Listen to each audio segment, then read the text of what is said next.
A disabled grandmother sat alone in her wheelchair, abandoned by family and avoided by neighbors who feared the motorcycle club next door. When her groceries were delivered to the wrong house, she never expected what would happen next. This is Hammer and Tails. Let's get started. Margaret Walsh had been sitting in the same wheelchair by her front window for 3 hours, watching the street like she did every afternoon. At 78, the view from her living room had become her main connection to the outside world. The stroke 18 months ago had taken her mobility, but not her mind.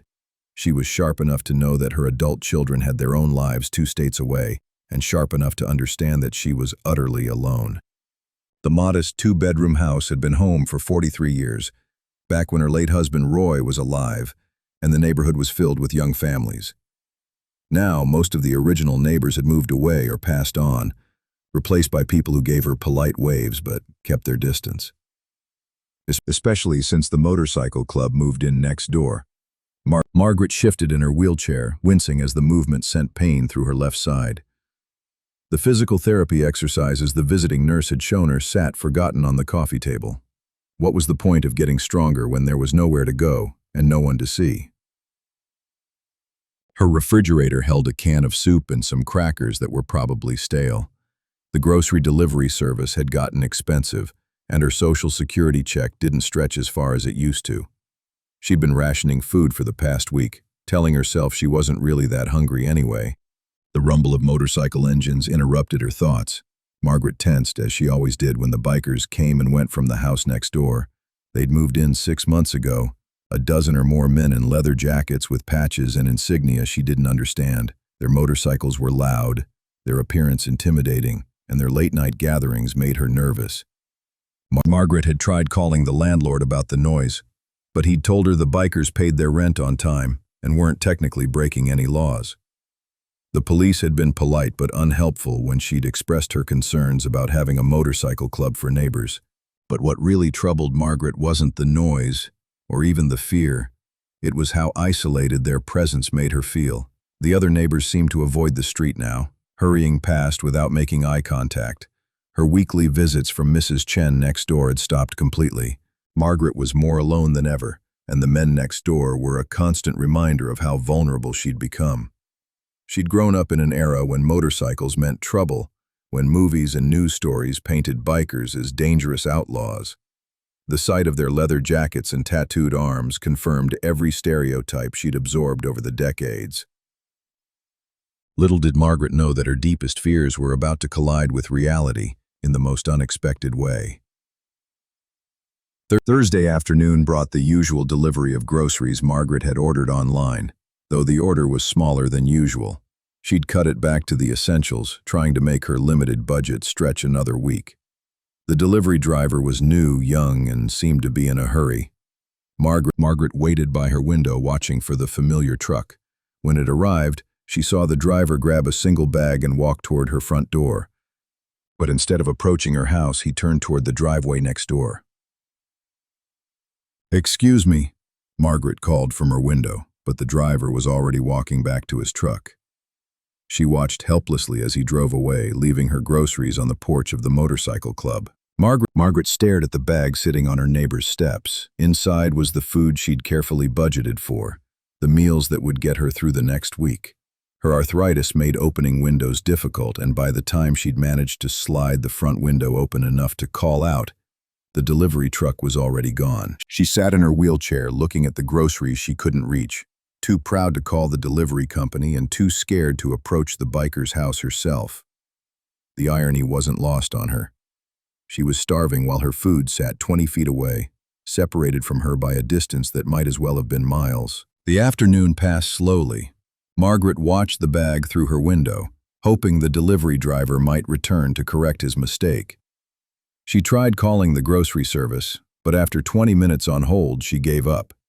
Her hands were shaking. Whether from hunger or frustration, she couldn't tell. What Margaret didn't realize was that her situation was about to force the very confrontation she'd been dreading for months. Around 5 o'clock, Margaret heard the familiar sound of motorcycles returning. 3 bikes pulled into the driveway next door, their riders dismounting with practiced efficiency. These weren't just weekend riders. These were men who lived this lifestyle, whose bikes were extensions of themselves. Margaret shrank back from her window as the bikers approached their front door. The leader was a tall man in his 40s with graying hair and arms covered in tattoos. His leather jacket bore patches and insignia that marked him as someone important in their organization. That's when he noticed the grocery bag. Margaret's breath caught as she watched the man pick up the bag and examine it. He looked around, clearly realizing it didn't belong to them. For a moment, Margaret hoped he'd simply leave it alone, maybe put it back where he'd found it. Instead, he started walking toward her house. Margaret's heart hammered against her ribs as heavy footsteps approached her front door. She'd never been this close to one of the bikers before, never had to face the reality of their intimidating presence. Everything about the situation felt dangerous. The measured way he walked, the authority in his posture, the patches on his jacket that spoke of a world she didn't understand. The knock came sharp and loud, 3 deliberate raps that seemed to shake the entire doorframe. Margaret sat frozen in her wheelchair, 20 feet from the front door, terrified to answer and terrified not to. Through the people, she could see his imposing silhouette. The knock came again, more insistent this time. Her mind raced through possibilities. What did these men want with her? Were they angry about her calls to the landlord? Had she done something to offend them? "Ma'am?" A deep voice called through the door. Margaret held her breath, hoping he might just leave.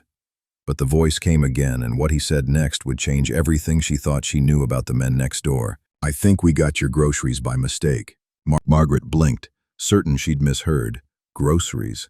She looked toward her kitchen, then back at the door. The grocery bag, of course. Her fear warred with her desperate need for the food sitting in that bag. Slowly, she wheeled herself toward the door, her hands trembling as she reached for the deadbolt. "Just a minute," she called, her voice barely audible. Margaret unlocked the door and opened it just wide enough to see the man standing on her porch. Up close, he was even more intimidating than she'd expected. Tall, broad-shouldered, with scars on his hands, and a face that had seen its share of trouble. But his eyes held something she hadn't expected: concern. "Sorry to bother you, ma'am," he said, holding up the grocery bag. "Delivery guy left this on our porch. Address label says Margaret Walsh." "That's me," Margaret said quietly, still not opening the door completely. The man's expression softened as he noticed her wheelchair. His gaze took in her frail appearance, the way she struggled to hold the door open, the obvious effort it took for her to move. "Would you like me to bring these inside for you?" Margaret hesitated. Every instinct told her not to let this stranger into her house. But she was hungry, tired, and the bag in his hands contained the only food she had. "That would be very kind," she said, opening the door wider. The biker stepped carefully into her living room, immediately noticing the sparse furnishings and the way Margaret struggled to maneuver her wheelchair. He moved with surprising gentleness for such a large man, setting the grocery bag on her kitchen counter with the care of someone who understood fragility. Then he paused, looking around the house with the trained eye of someone who'd learned to assess situations quickly. "Ma'am, if you don't mind me asking, when's the last time you had a proper meal?" The question caught Margaret off guard. She felt tears welling up. "Yesterday morning, I think." The man's jaw tightened, but not with anger, with something that looked like determination. "You got family around here?" "My children live in California. They're very busy with their own lives." "What about neighbors, friends?" Margaret gestured toward his house. "Most people don't come around much anymore." The man understood immediately. He'd seen it before, how his presence and that of his brothers could make people uncomfortable, even when they were just trying to live their lives quietly.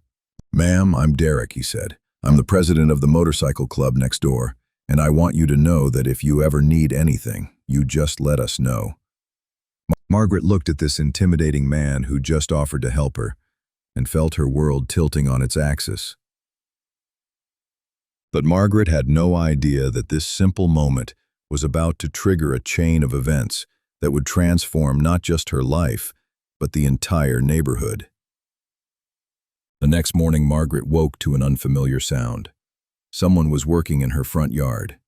She wheeled herself to the window and couldn't believe what she saw. Derek was mowing her lawn, which had grown wild in the months since she'd been able to maintain it herself.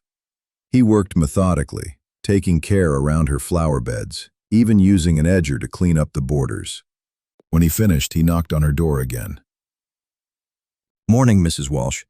Hope you don't mind, but I noticed your grass was getting pretty tall." "You didn't have to do that," Margaret said, though she was grateful. "My mom always said a lady shouldn't have to worry about yard work," Derek replied. "Speaking of which, I'm heading to the grocery store later. You need anything?" That's how it started, small gestures that grew into something bigger. Derek would stop by to check on Margaret, bringing groceries or handling small maintenance tasks she couldn't manage from her wheelchair. The guyer in Dowdy to a temple. Other members of the motorcycle club began helping too.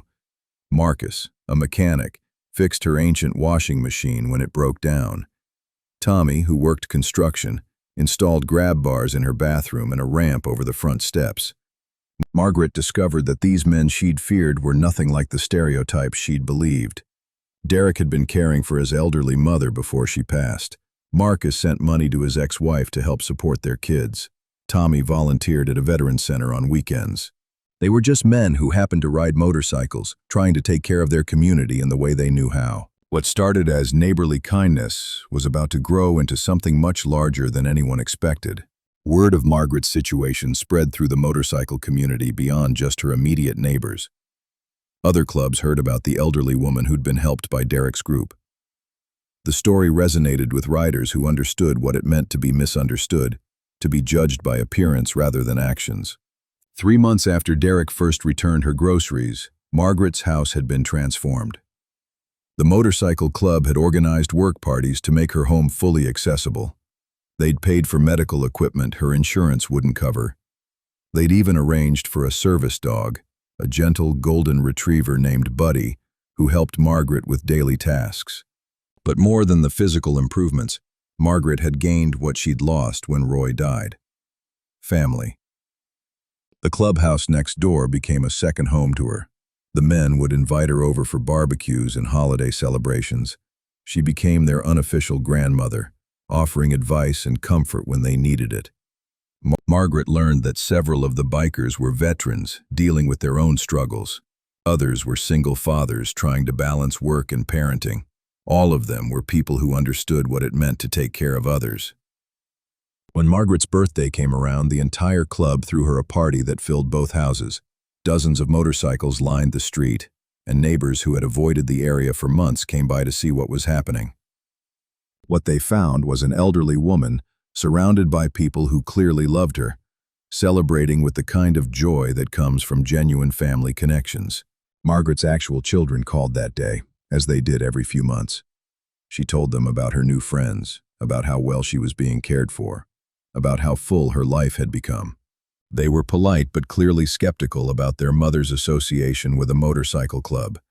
They promised to visit soon, though Margaret knew they probably wouldn't. They had their own lives, their own priorities. That was okay. Margaret had learned that family wasn't just about blood relations. It was about who showed up when you needed them, who cared enough to mow your lawn and fix your washing machine and remember your birthday.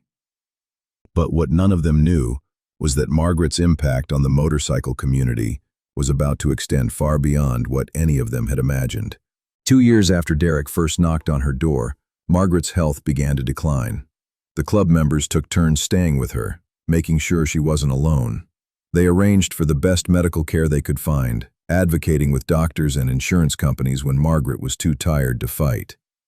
Derek was with her at the end, holding her hand as she passed peacefully in her sleep on a Tuesday morning in October. What happened next would become legendary in the motorcycle community. The funeral was unlike anything the town had ever seen. Over 300 motorcycles formed a procession that stretched for miles, following Margaret's casket to the cemetery where she would be buried next to Roy. The sound of their engines was both mournful and triumphant, a celebration of a life that had mattered to people who understood loyalty and love. At the reading of Margaret's will, her children learned that their mother had left her house to the motorcycle club, along with a letter explaining her decision. "These men gave me a family when I had none," she'd written, They showed me that love comes in many forms, and that the scariest-looking people can have the biggest hearts. I hope this house continues to be a place where people take care of each other. Derek still lives in the house Margaret left to the club. He's converted it into a community center where they help other elderly neighbors who need assistance. Margaret's bedroom has become a memorial room, filled with photos of the woman who taught a motorcycle club that family is what you make it. On Margaret's birthday each year, the club holds a celebration in her honor. They invite the whole neighborhood, sharing stories about the woman who changed their understanding of what it means to belong to something bigger than yourself. The neighbors who once feared the motorcycle club now understand what Margaret learned, that the most important thing about a person isn't how they look or what they ride, but how they treat the people who need help the most. And in a house that was once filled with loneliness, there's now always someone home, always someone ready to help a neighbor in need, carrying on the legacy of a grandmother who showed them all what unconditional love looks like. Liked hearing this one? Hit that like button and subscribe to Hammer and Tales for more. Check out the next story on your screen. It's a good one. See you next time.